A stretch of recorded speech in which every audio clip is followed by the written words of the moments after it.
आमाका सपनाहरू, सन्तानका आशाहरू, समुदायको भविष्य,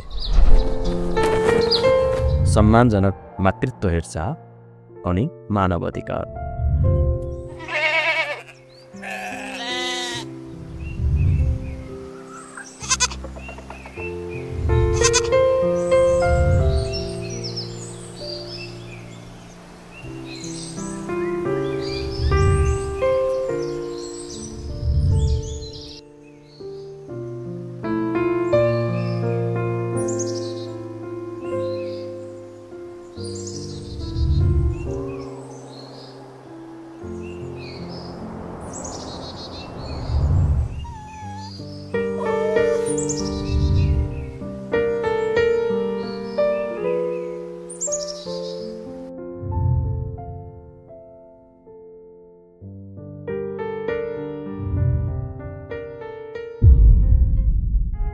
ठुलीभेरी नदीलाई चक बनाएर पहाडको माथिल्लो भागमा अवस्थित छ घेतमा,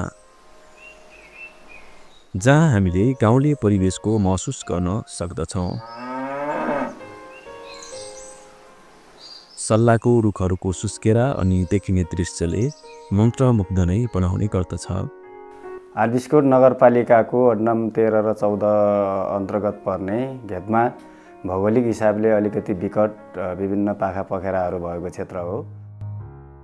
डाँडाको बीचमा सल्लाको रुखहरूलाई पर्खाल बनाउँदै बसेको छ घेतमा स्वास्थ्य चौकी, जुन 2080मा गएको भूकम्पले पूर्ण रूपमा क्षतिग्रस्त भएको थियो। घेतमा स्वास्थ्य चौकीमा टाढा टाढाका गाउँहरूबाट पनि सेवा लिन आउने गर्दछन्, जहाँ पुग्न भेरी करिडोरलाई छोडेर कच्ची अनि धुलाम्मे बाटो पार गर्नुपर्ने हुन्छ। यस आरबिस्कुट नगरपालिका वडा नम्बर 14 को घेतमा स्वास्थ्य चौकीबाट जस्तै भौगोलिक विकटताका कारणले गर्दाखेरि सवारी गुम्जा टोलहरूबाट यहाँ सेवा लिन आउन चाहिँ कम्तीमा पनि 3-4 घण्टा पैदल यात्रा गर्नुपर्ने एउटा बाध्यता रहेको छ। ती टोलहरूमा चाहिँ होम डेलिभरी हुने सम्भावना बढी र भइरहेको देखिन्छ। वान हार्ट वर्ल्ड वाइड र रुखबेली समाज विकास केन्द्रले विशेष गरी गर्भवती, सुत्केरी, नवशिशुको स्वास्थ्य स्थिति सुधार गर्नका लागि स्वास्थ्य संस्था र समुदायमा आधारित विभिन्न क्रियाकलापहरू सञ्चालन गर्दै आएको छ। रुखमेली समाज विकास केन्द्र र वान हार्ट वर्ल्ड वाइडले स्वास्थ्यकर्मी र महिला सामुदायिक स्वास्थ्य स्वयंसेविकाको निम्ति जन्मपूर्वको तयारी र मातृ सुरक्षा चक्की सम्बन्धी पुनर्ताजगी तालिम चलाउनु भएको छ। यो कार्यक्रममा हामी पनि बेला बेलामा चाहिँ संलग्न हुने गरेका छौँ स्वास्थ्य शाखाको तर्फबाट। यो कार्यक्रमले गर्दाखेरि समुदायमा जन्मपूर्वको तयारी गर्नमा विशेष गरिकन उहाँहरूको चेतनामा चाहिँ वृद्धि भएको हामीले महसुस गरेका छौँ।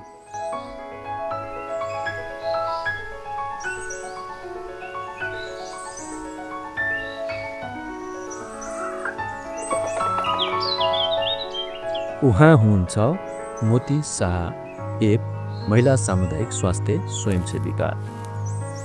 उहाँ आफ्नो घरको दैनिक क्रियाकलाप सँगसँगै समुदाय र स्वास्थ्य संस्थानमा हुने विभिन्न क्रियाकलापहरूमा सहभागी हुने गर्नुहुन्छ।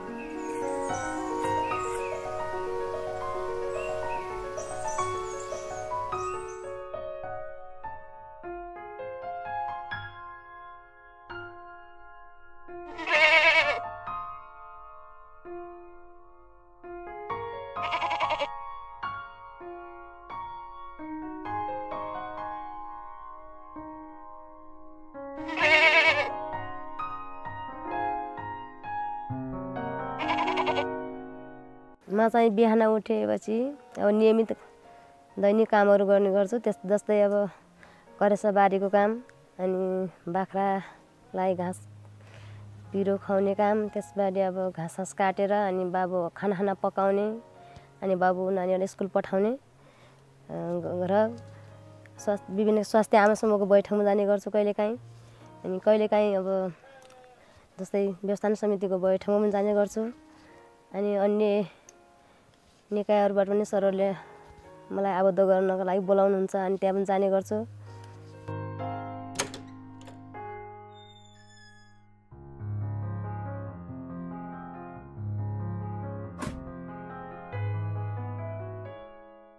नेपालको स्वास्थ्य क्षेत्रको महत्त्वपूर्ण पिलरको रूपमा मानिने महिला सामुदायिक स्वास्थ्य स्वयंसेविकाको रूपमा उहाँ विगत 4 वर्षदेखि निरन्तर समुदायको स्वास्थ्य क्षेत्र सुधारको निम्ति काम गरिरहनु भएको छ।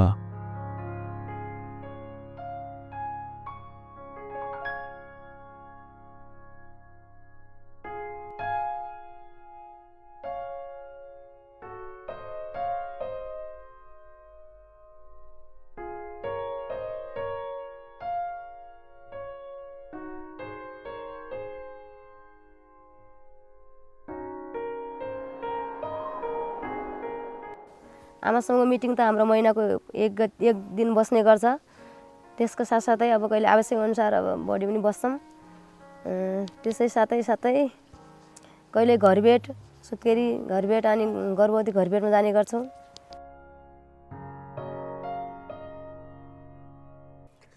हजुर गर्भवती हुनुहुन्छ? कति महिनाको गर्भवती हुनुहुन्छ? 8 महिनाको। 8 महिनाको। अनि गर्भजाँच गरिरहनु भएको? हजुर। कतिचोटि गर्नुभयो?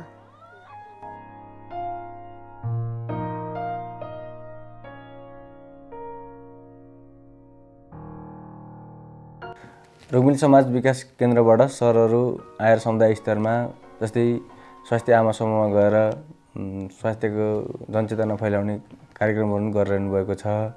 अनि जस्तै हाम्रो संस्थाको लागि चाहिने औजारहरू हैन को विभिन्न सामग्रीहरूको पनि सहयोग गरिरहनु भएको छ। त्यस्तै गरेर अब स्वास्थ्य सञ्चालन तथा व्यवस्थापन समितिलाई पनि एक्टिभ बनाउनलाई उहाँहरूले विभिन्न प्रोग्रामहरू पनि हेल्थ पोस्ट लेभलमा आएर पनि सञ्चालन गर्नुभएको छ। परियोजनाको तर्फबाट स्थानीय सरकारलाई सबलीकरण गर्ने, मातृ शिशु स्वास्थ्य सेवाको माग बढाउने, मातृ शिशु स्वास्थ्य सेवासँग सम्बन्धित विभिन्न तालिमहरू सञ्चालन गर्ने जस्ता क्रियाकलापहरू सञ्चालन हुँदै आएको छ। अहिले गर्भवती 8 महिना 9 महिना लागेको पनि हुनुहुन्छ यहाँ हैन? के कस्तो तयारी गर्नु भएको छ त हजुरहरूले? सुकै अवस्थामा पनि आकस्मिक अवस्था हुन सक्छ। गर्भवती अवस्था भनेको पहिलो कुरा गर्भवती हुनु नै जोखिम हुनु हो के? भनेको गर्भवती हुनु नै खतरामा फस्नु हो नि त एक हिसाबले स्वास्थ्यको दृष्टिकोणले।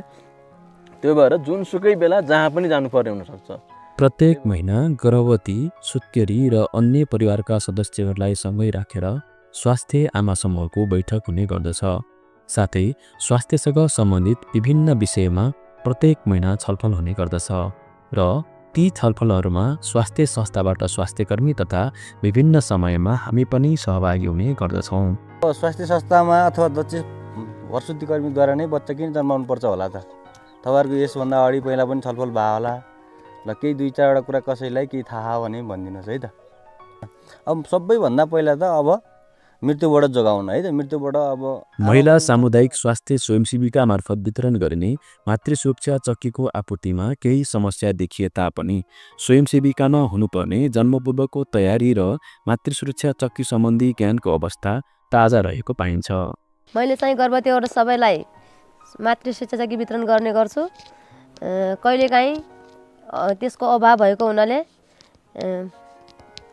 दिन सकेको छुइनँ कसैलाई। अनि स्वास्थ्यमा गएर सोद्धा अनि सकी नै छैन भन्नुहुन्छ। त्यही भएर कोही अलि नपाएका नि हुनुहुन्छ। यहाँ सुन्नुहोस् है, आज हामी मातृ सुरक्षा चक्कीको बारेमा छलफल गर्छौँ।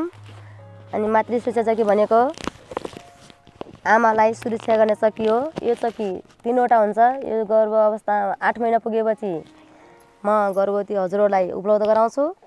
अनि त्यसपछि यो बच्चा जन्मिने बित्तिकै यदि घरमा बच्चा जन्मियो भने वा बाटोमा जन्मियो भने मात्रै यो चक्की खान मिल्छ। यो चक्की खाँदा अर्को बच्चाको यकिन गरेपछि सालनाल झरिसकेपछि पनि कसैको छिटै झर्छन्, झरिसकेपछि पनि खाने। 3वटा चक्की हुन्छ, यो एकैसाथी खाने।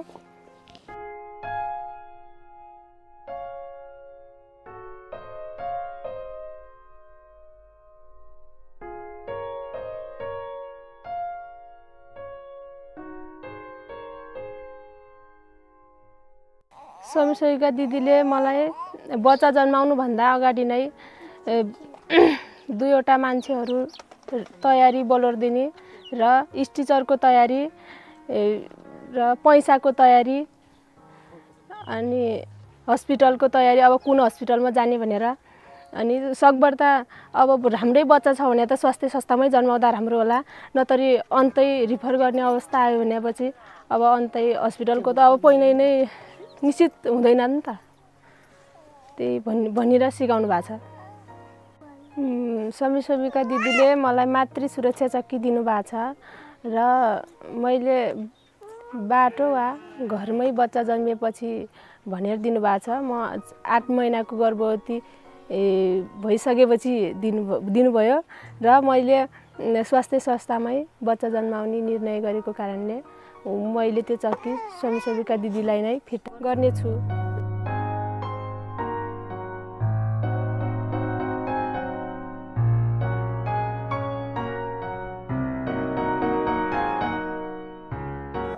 खास गरिकन हाम्रो लक्ष्य भनेको होम डेलिभरी शून्य बनाउने नै हो, तर पनि कहिलेकाहीँ विशेष परिस्थितिवश घरमा सुत्केरी हुने अवस्था अझै जारी नै छ, जसले गर्दाखेरि यो मातृ सुरक्षा चक्कीको माध्यमबाट र यसको प्रयोगबाट आमाको ज्यान जोगाउनमा चाहिँ यसले महत्त्वपूर्ण योगदान राख्ने गरेको छ। अब अहिले सामुदायिक महिला स्वयंसेविका मार्फत समुदायमा घरमा हुने सुत्केरीलाई मातृ सुरक्षा चक्की प्रदान चाहिँ गरिएको छ, तर अलिकति विशेष कारणवश यसको आपूर्तिमा समस्या भएकै हो। यो पालिकाले आफै खरिद गरेर दिने अवस्था छैन, प्रदेशबाट यसको चाहिँ आपूर्ति व्यवस्था मिलाउनु पर्नेमा केही आपूर्तिमा चाहिँ समस्या भएको हो र तर पनि अहिले समुदायमा सामुदायिक महिला स्वास्थ्य स्वयंसेविकाले यसलाई वितरणको चाहिँ अब त्यति नपुग भएको चाहिँ छैन।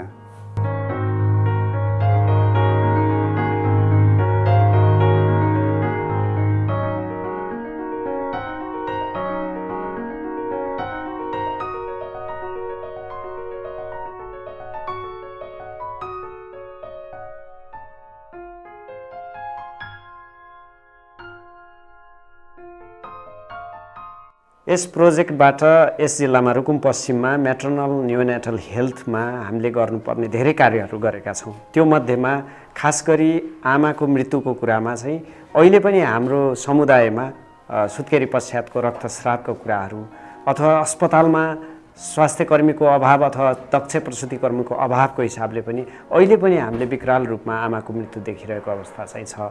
त्यसले गर्दाखेरि चाहिँ खास गरी यस परियोजनाले समुदाय स्तरमा महिला स्वास्थ्य स्वयंसेविका स्वास्थ्य कर्मीको क्षमता अभिवृद्धिको कुरा अथवा स्थानीय सरकारको क्षमता अभिवृद्धिको कुरालाई जोड दिएर परियोजनाले अगाडि बढाइरहेको छ।